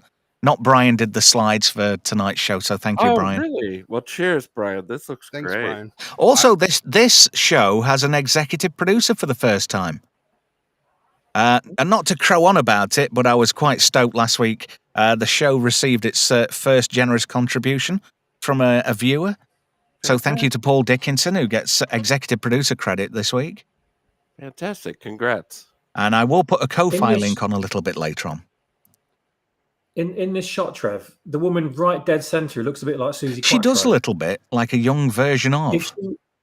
If she was kneeling down, the heads of those two guys in the middle, the Kelvin, would look strangely on point for this movie. Yeah. And Sybil Danning's looking at those. I don't always know. I thought she was looking at those hot dogs and salivating, but Cowboy's roasting a couple of wieners. I think Sybil Danning's quite familiar with wieners. I think I remember reading in Starlog that they were using a spotlight with a snoot to shine it on their at an oblique angle, so it wouldn't fall in the background, but it was making their costumes glow up there. Yeah, so the early warning systems kicked in. Shad's rallying everybody to get together, but Sybil Danning here, I mean, that costume doesn't leave a lot to the imagination. Oh yeah, she brought her wardrobe. That's her chained heat prison movie costume, I think. I wonder if she's got a flap for flap action. Maybe. You never know. It's the future. So anyway, Sador sends out some of his drones, and it turns out he only had 24 of these drones because they know exactly how many he had. 25, and it's mentioned quite openly. So Saint X-Men takes on the first batch because she's just moist for battle. Look at the state of that. Yeah. It's funny. She looks different. Like I said, she looks different in every scene. It's just weird. And old Sador's like, identify yourself. He's all very logic and down to business. But his drones. I mean, look at the special effects. 1980. Let's say Robert Vaughan and Peppard got $250,000 each for doing this. So that's a quarter of the budget already gone. So you're only dealing with 1.5 million, plus all the rest of the costs, and then whatever's left for post prod. So this was all done in post, obviously. So I wonder how much of a budget there was for doing all these action scenes. But they're quite well done. I mean, Cameron, for his credit, really knows his shit. And Shad's taking folk out. Everybody's getting a piece of the action. Well, one of the things Cameron's always been known for is to be able to do this on a budget, on a shoestring budget, where it's like the opposite of Disney these days. They can't make a commercial for under 100 million. Yeah, it's like no matter how much money they keep chucking at the wall, it's still only shit what's sticking to it, unfortunately. Oh dear. But he did a good job. In fact, in Aliens, in the MedLab scene when the motion tracker goes off when it turns out to be Newt, when Gorman knocks over that tube, it's right next to a deep fat fryer. That always makes me laugh. You always were an asshole, Gorman. Yeah. I might have already done this one. Or no, Gelt's taking out bad guys as well. But Sador starts launching nukes. And if you notice, it's the launch sound effect from Buck Rogers, what was used in Battlestar Galactica. The turbo launch noise, which is from the Universal Library. But if you look, I think what they'd done, they'd repurposed the Nestor ship and put like a gel filter over it. Because that looks exactly like the Nestor ship, doesn't it? So I can see Cameron reusing these shots. Speaking of which, Roger Corman reused these space scenes in about 3 other different films. Plus, there were 2 other films, like I mentioned, Bachelor Party, which used bits of this film in its film. So it kind of becomes meta of itself a little bit later on. Yeah, but these Shed's clips have been around. Wasn't the boob ship in Star Crash like in the background for a little bit? Probably.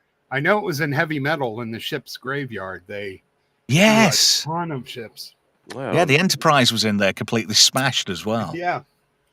Shad's a bit clever, and he attracts one of the nukes back into Sador's ship and takes out one of the rear thrusters. In the chat, Rickard says, from IMDb, a young Bill Paxton worked on the sets as a carpenter and painter in between jobs on the recommendation of a good friend, art director and future collaborator James Cameron. Yeah, we did mention that earlier. So, yeah, I wasn't bullshitting. There we go. Did my own work. Gelt's quite swift and tries to do his thing. It's some really complex shots, and it's unfortunate people start getting taken out. And Gelt's one of the first to go, and he says, I won't be around. Have a nice fight. And he's quite logical about it. And he's prepared to face his destiny. Meanwhile, yeah, carry on. You know how you're watching a show and the good guys getting attacked by 10 bad guys, but they all jump him one at a time? Yeah.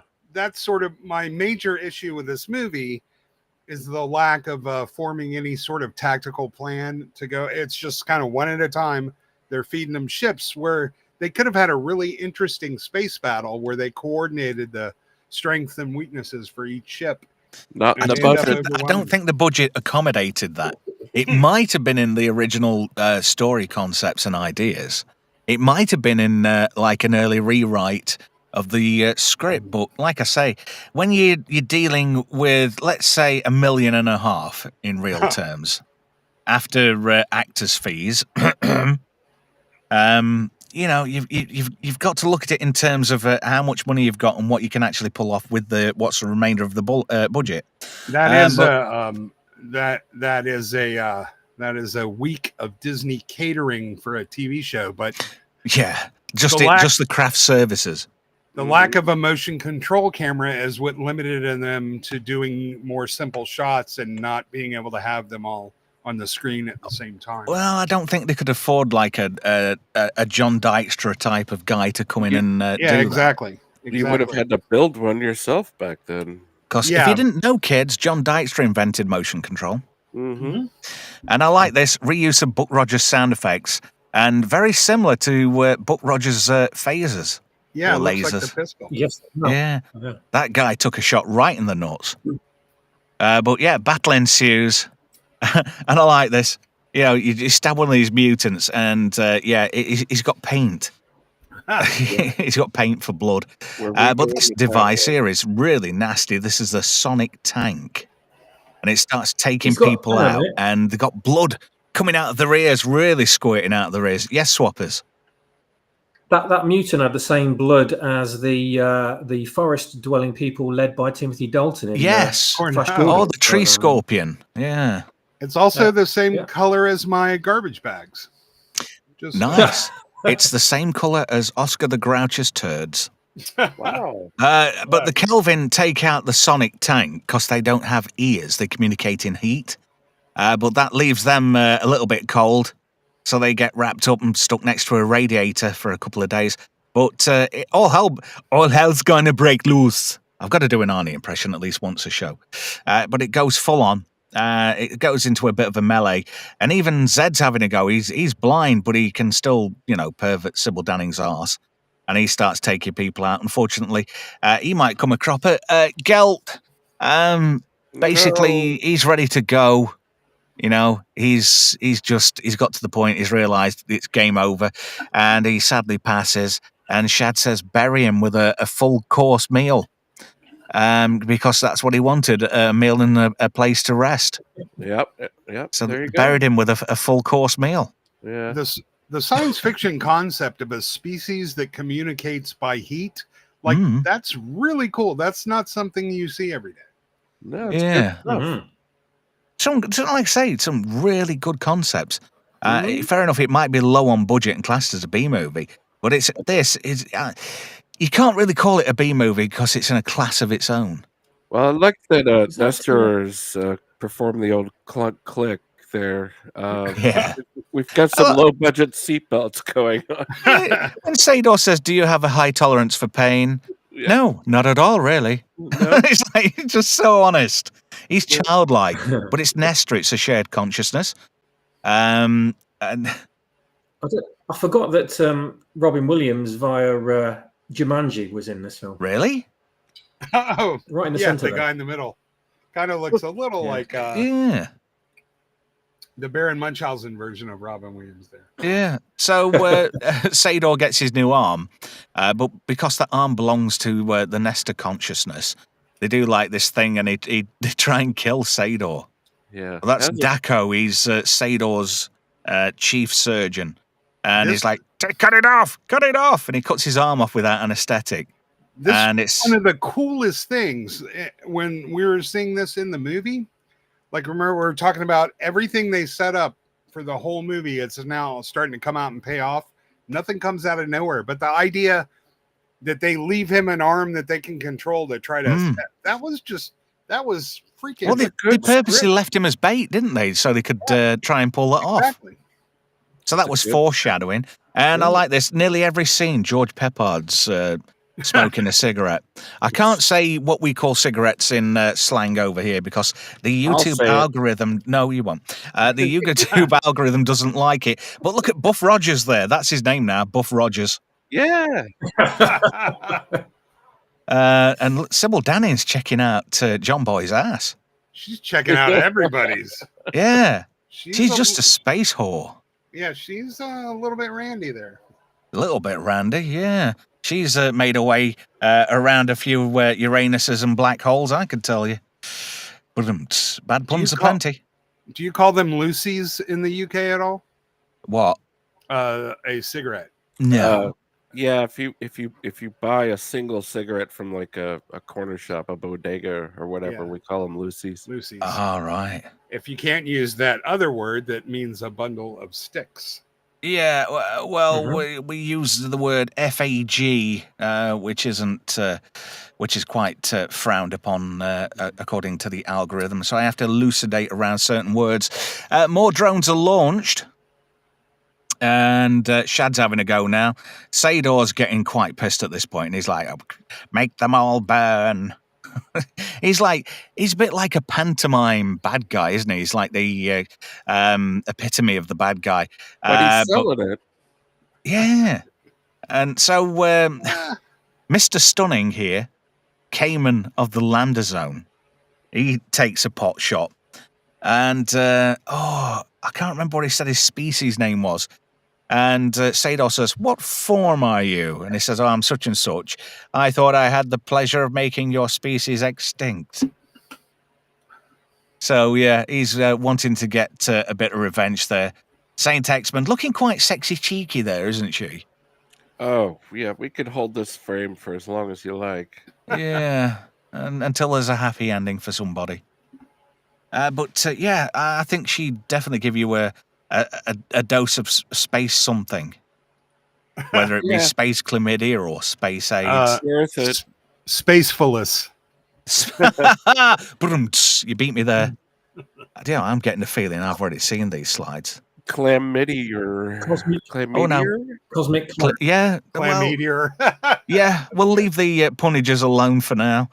But look at Shad. He's developed a testicle. And he's really getting into it now. He's like, "Oh yeah, you fired your one space pirate," but look at that. The laser effects are drawn in with Crayola. Yeah, it does look very Crayola, doesn't it? I must admit. In motion, it's way cooler, but it still looks great. The explosions even look good. Yeah. It doesn't look as animated as Forbidden Planet. That really, they did a similar thing. But Well, it looked there's really a guy. There was a guy who sort of like helped out a little bit, who was something to do with Forbidden Planet. I've forgotten his name, but I'm sure it's on the Wikipedia page. Nestor has a good go as well. They're all plucky heroes, aren't they? Really, in their own right. But the Hammerhead, it's quite a formidable craft. Nestor takes a bit of a shot, and it's bye-bye. At least you tried a hot dog, even though there's no dog in it. And Sador's like, fire up the stellar converter.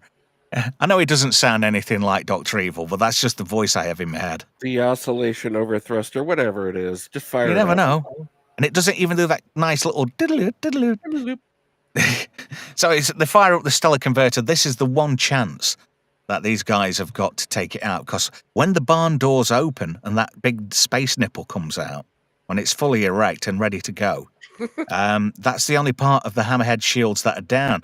Well, Saint X-Men ejaculates and pulls the button, and she leaves her craft in style, but she does it in she does it like a squealy, high-pitched way. It's a Xena yell.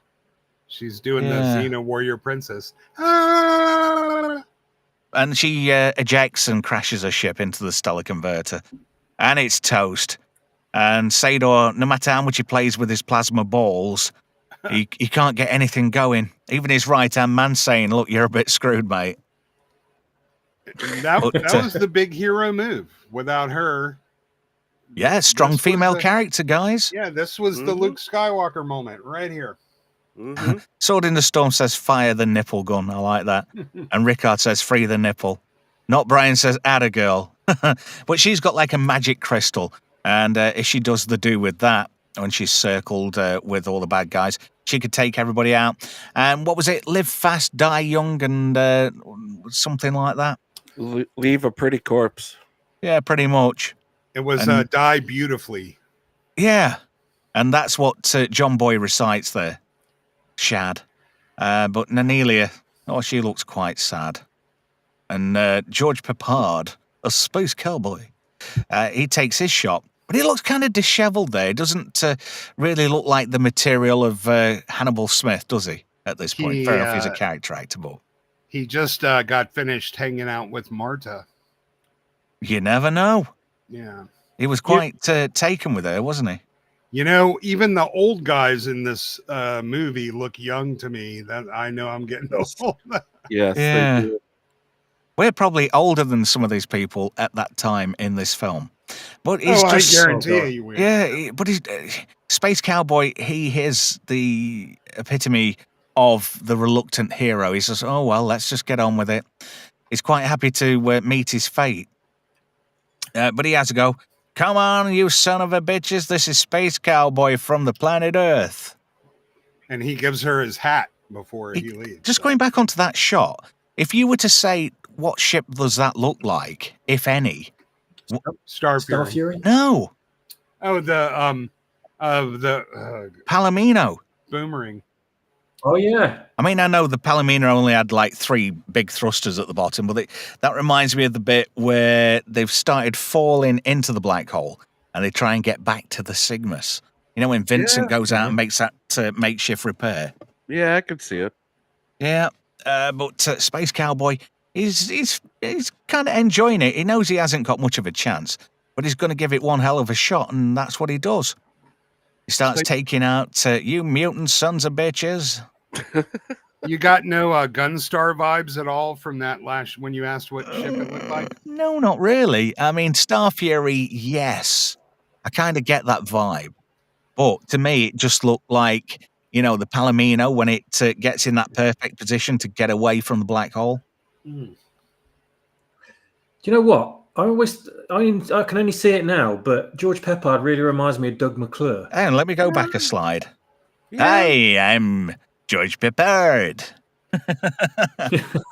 He does, doesn't he? He does look like Doug McClure there. Yeah, you're right. I can see it. Now I've seen it, I can't unsee it. It'd be good standing for him. At least he's not Troy McClure. Anyway, more newts get fired.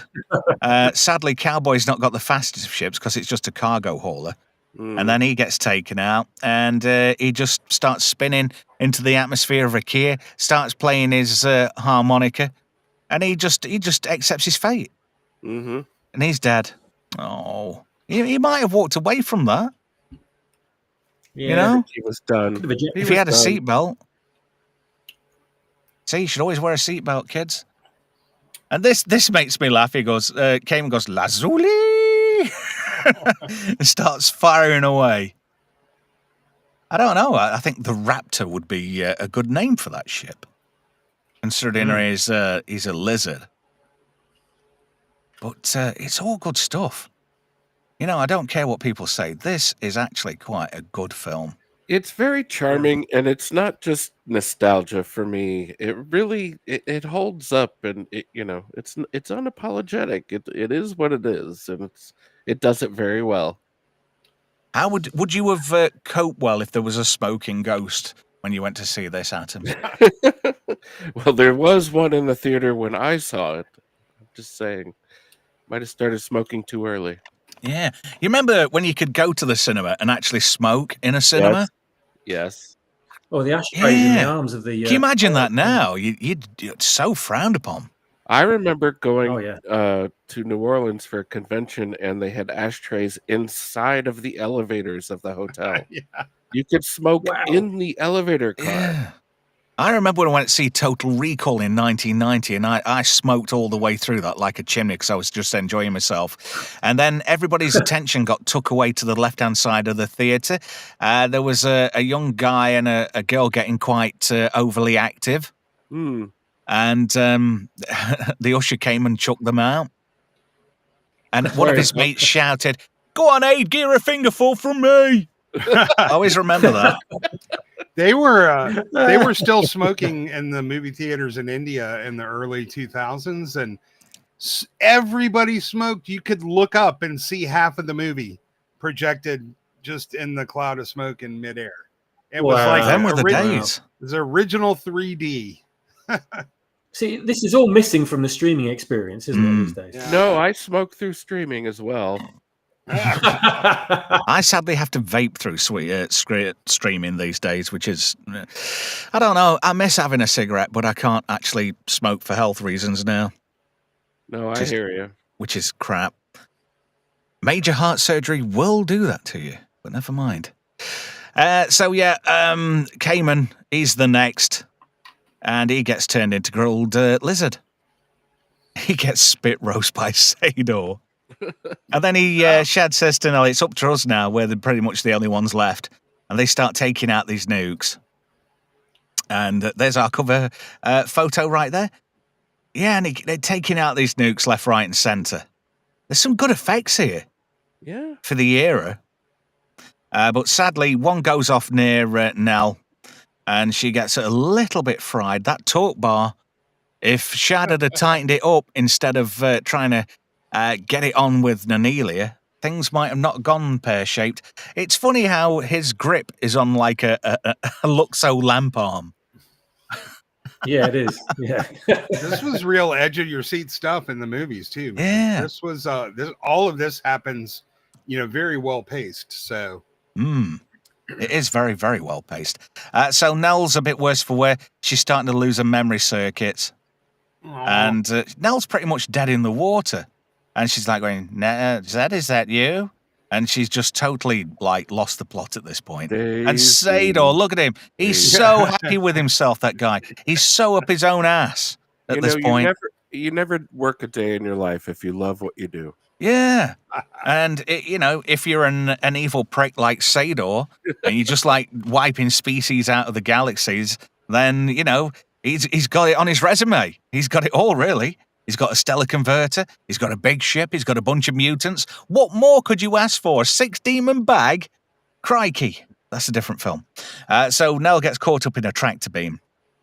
And Shad comes up with the grand idea of self-destructing Nell. So as she's getting dragged in, not Brian says diabolical laughter in the chat. She gets docked towards the front of the ship, and they've done that for a reason. Another bit of foreshadowing there, because that's where all the reactors and stuff are for the stellar converter. If you're going to take that ship out, that's the best spot to do it. Obviously, the shields have been lowered because they're going to form a boarding party. Shad's got the escape pod ready, and Nell blows up. Kabloom. And Sado goes, "No, this can't be. I wanted to live forever." Look at that lighting. Hey, let me go back. Yeah. That is pretty good to say that's in a lumber mill. Yeah.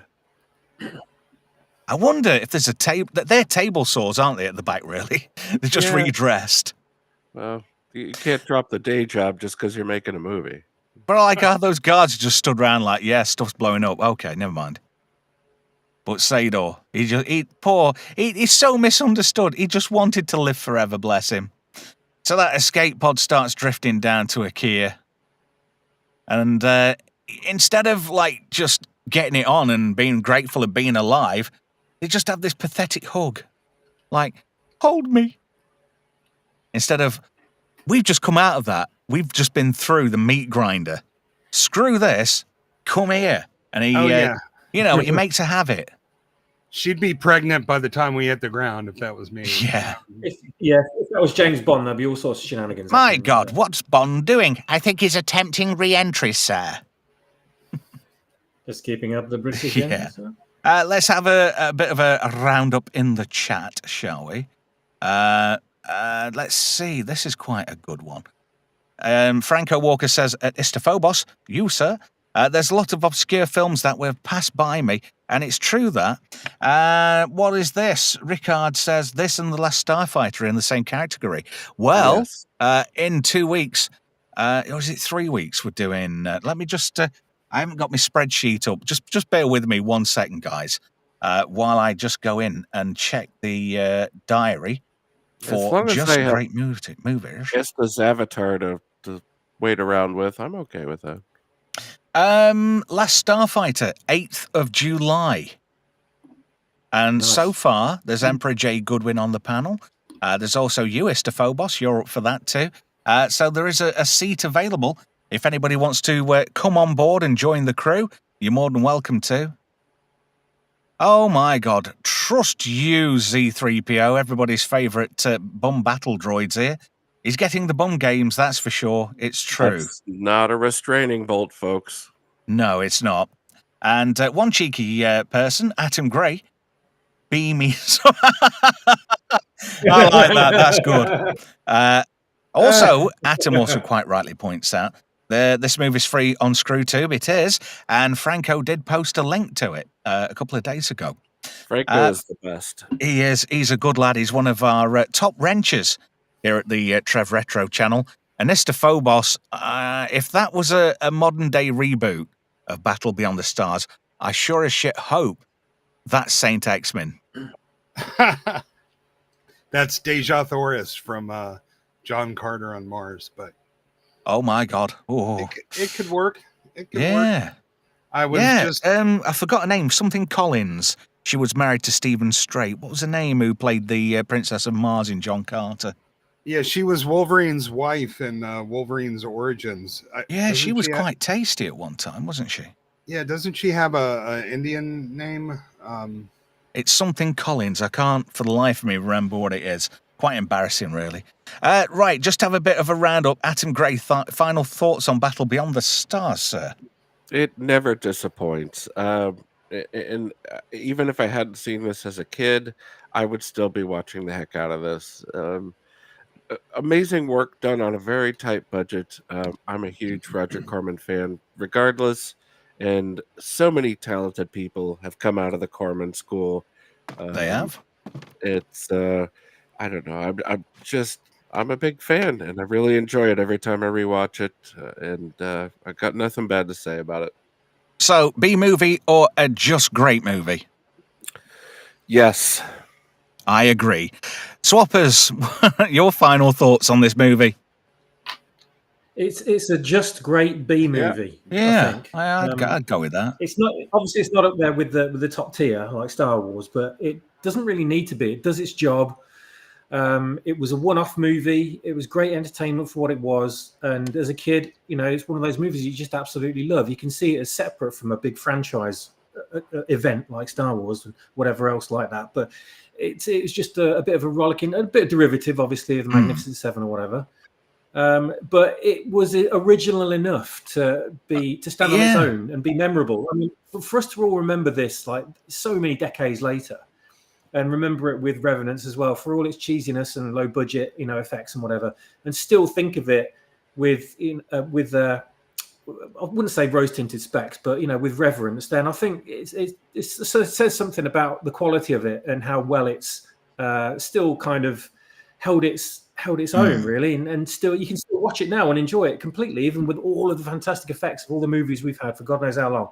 You can still look back on this and go, you know what? I appreciate that. I appreciate that. That sounds good. That looks good. It's definitely a secret banger, isn't it? Really, as films go. Yeah, even with the corner cutting and everything. You're right. It is, and just great bit of nostalgia. I've loved going over it again. B movie or just great movie? I'd say it was a just great movie, but it's a just great movie. Yeah, definitely. Sword in the Storm says Lynn Collins. Thank you for that. Yep. Also, MC added to that as well and said snap. So thank you for the mental backup there, because I can do with it from time to time. I'm over 50, I'm having a senior moment. Istophobos, your final thoughts on Battle Beyond the Stars? So I refuse to call this a B movie. Everything was done with sincerity and passion and earnestness. This movie is it's a B movie and budget only. And this was like this is James blame George Peppard and Robert Vaughn for that, for being greedy. This is yeah, I kind of wonder if they, it does make me wonder, what they could have done if they had a little more money. But I know you can give all the money in the world today and they can't do crap. But this movie has a heart and a soul, and there's some tongue-in-cheek humor in there. The torque bar jokes. Nell is a huge AI smartass. They have some pretty lofty science fiction concepts.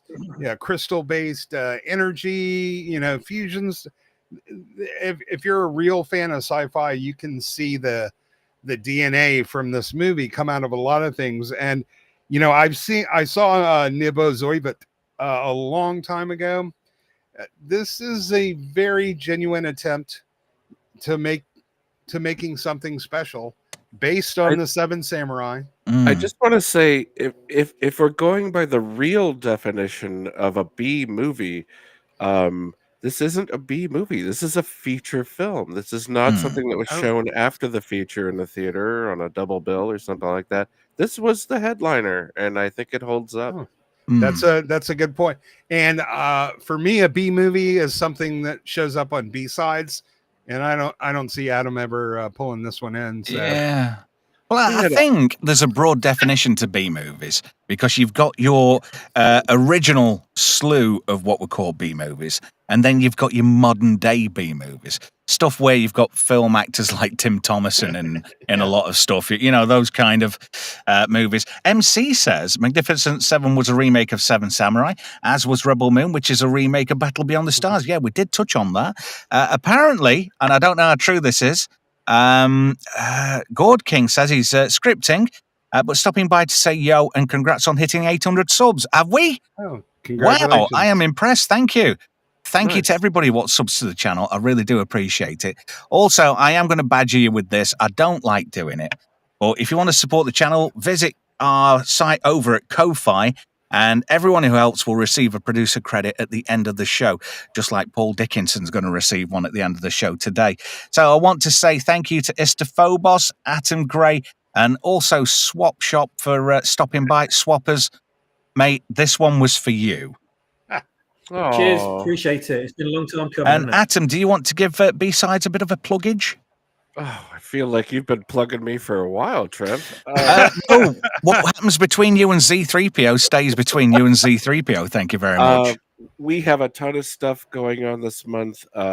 We have a lot of guest spots going on, but the important thing is, if you can make it, please be on B-roll stage Friday nights at 6 p.m. Pacific. If not, You can watch the rerub in the morning for all of our European friends. Oh, We do have a great I time. have to get the rerub. But I tried to stay up late last week, and I just fell asleep. I woke up on the sofa, and it was done. Oh, And we get it. We don't want to change our time slot because it's I about wouldn't. the feel of a late night Friday, just banger B movie, just like we used to have on broadcast TV. So You've thank got you to. for all your support. Hey, thank you again. So thank you, guys. Thank you all for coming on tonight. And if you just stop in the green room, I'll have a chat with you after we close up. What's happening next week on Just Great Movies, Trev?